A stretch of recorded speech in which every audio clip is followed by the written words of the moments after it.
couple of weeks ago, we shared with you establishing a small hidey-hole or kill plot. And in that plot, we were planting a summer blend that needed to be planted later or when the soil was warmer than clover. Today, I want to share with you the results of a plot I planted April 11th. This is a small hidey-hole food plot or another kill plot where Daniel had a great encounter with the buck we call Octo right at last light. It's on a hogback ridge, and if you're not familiar with the term, a hogback ridge falls off really steeply. It's just solid rock up here.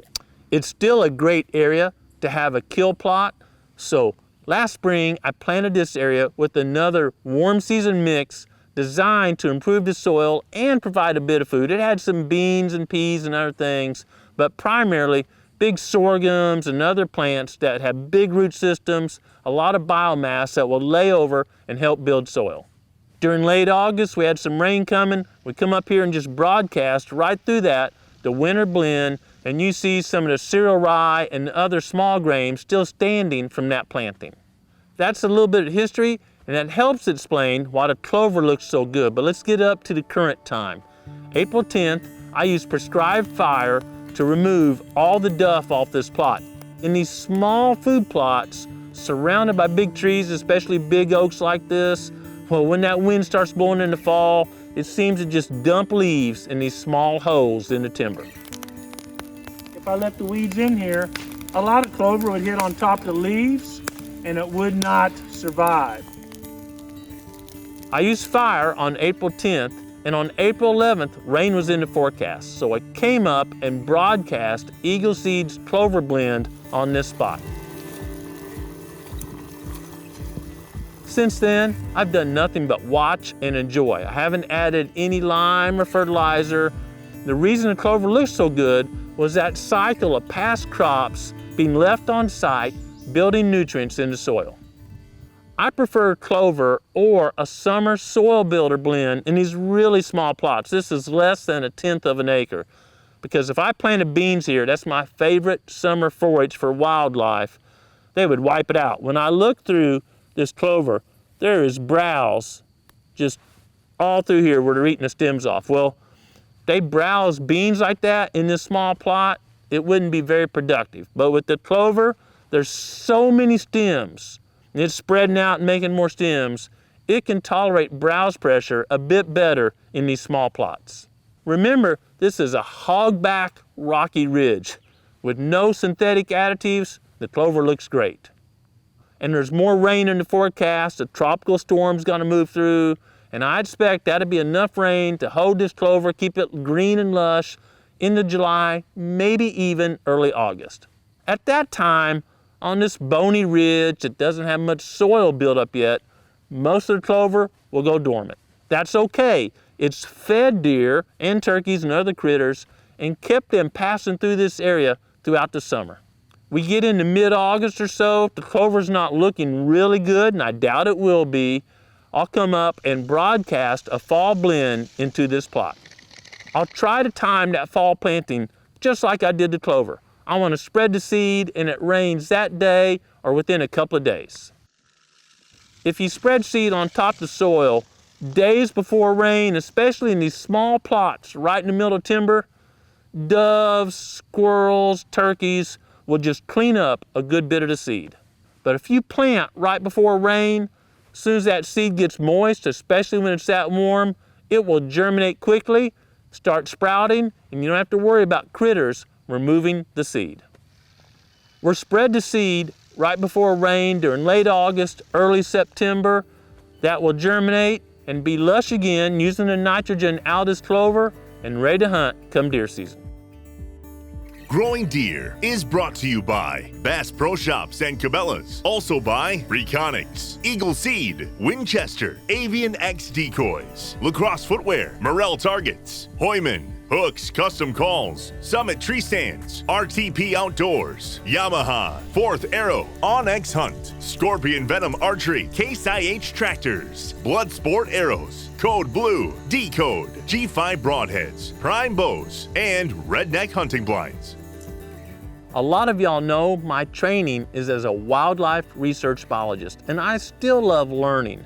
I love focusing on ways to improve hunting techniques and habitat improvement tips, not only to improve wildlife, that's really important, but also so we can see more wildlife when we're out hunting. We're on that same hogback ridge where I planted the clover on this side of the road.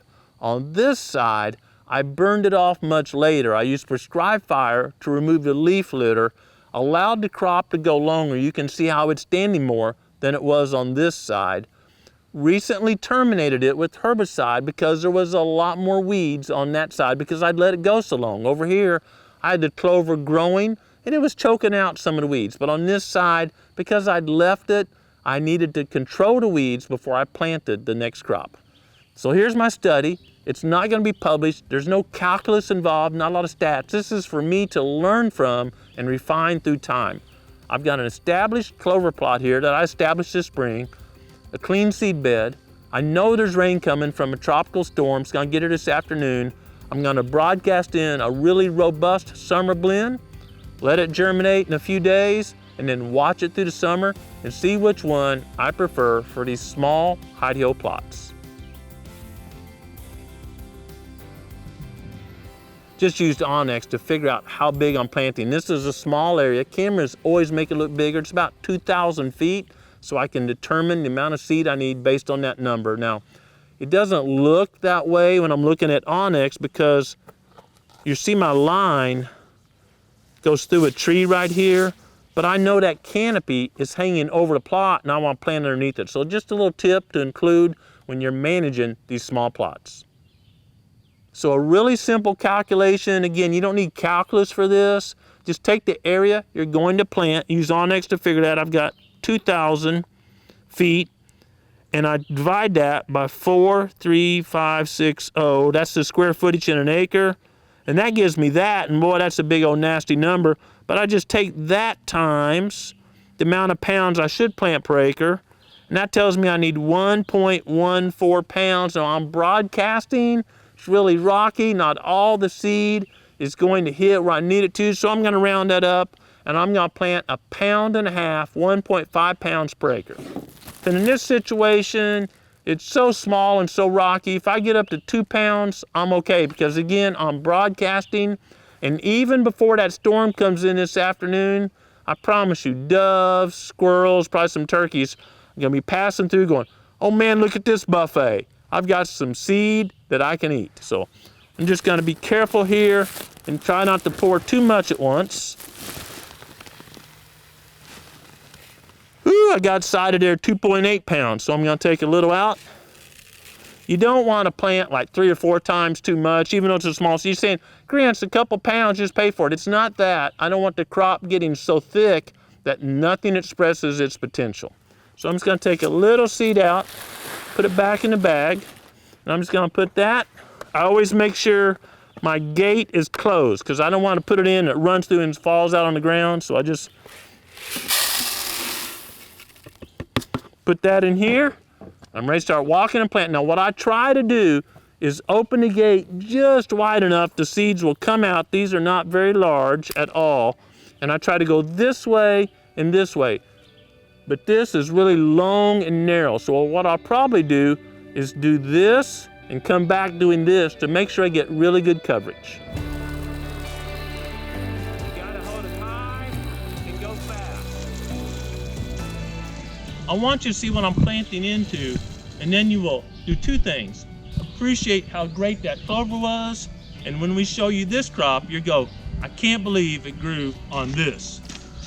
It looks like we're on the edge of an old quarry. It's nothing but rock. It's 100% rock. So you can see why I didn't want to drag the no-till drill through here. And I'm going to just broadcast this really heavy, let it rain, and I'll show you the results.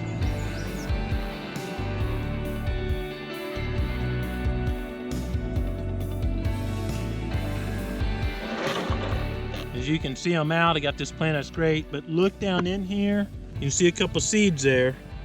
And the slot the seeds going out is just a bit bigger. Now, if I'd open this up all the way, you can see it ran out really quickly, and I would have planted way too much seed per acre or per scale, and we got too thick and been stunted and gross, just too much competition, right? Like putting 50 cows in a 10 by 10 square, there's just not enough food. Well, same is true with plants. So I want to open my slot, slightly bigger than the biggest seed, start planting.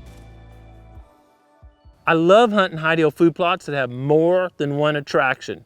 Maybe it's an exact location, it's a staging area for deer to come through there, bottleneck or pinch point through there on their way to a much larger feeding area where they will feed during the night.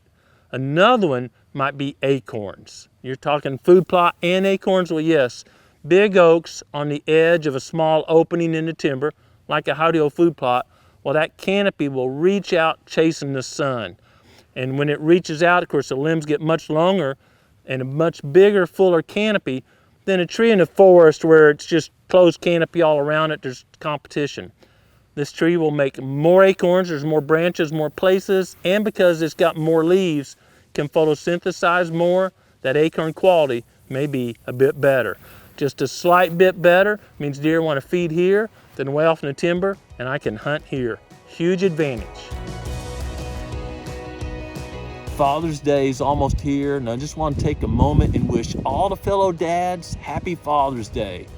And for those of you that aren't in the dad stage, take a moment and wish your dad a happy Father's Day. Maybe you didn't have a dad or you didn't have a good dad. You still have what I have, the greatest dad in our Heavenly Father. It's important to have a relationship with him. Happy Father's Day, everyone. There's literally projects going on in proving grounds all the time. If you'd like to stay up to date on the current projects and techniques we're using, check out our social media.